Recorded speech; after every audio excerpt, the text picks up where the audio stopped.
pera galing sa basura dito sa Australia. So kung curious ka magkano lahat ang aming kinita, well, samahan nyo kami and let's find out. So ayan, piniprepare na namin ang mga kalakal na aming isasalpak doon sa return and refund.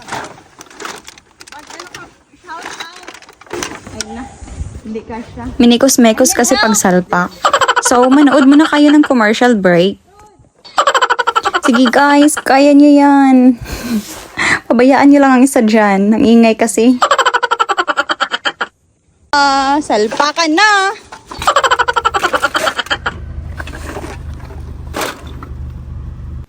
So ayan, nandito na kami sa return and refund.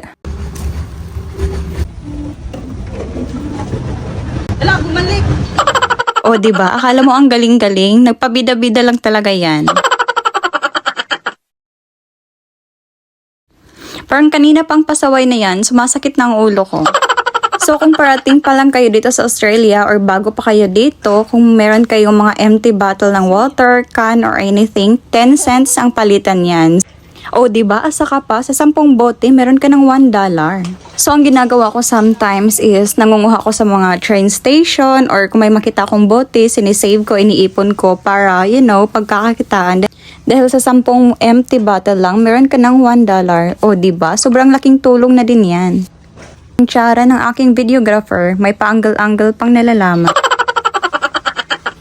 So dahil naiinitan na ang Disney Princess, so syempre sila naman, damay-damay na to para fair. And before anything else, kaya nyo nga ang init, grabe. And wait, ipapakita ko muna sa inyo ang view. O diba ang ganda ng view? So sisilong mo na ang Disney Princess habang hinihintay sila. So ayan, $25.10 lahat ng aming sinalpak ngayon. Yan. So yung mga bote or aming inipon, naka $25 kami. So almost 1,000 pesos na yan sa Pilipinas. And here's the view. Yan.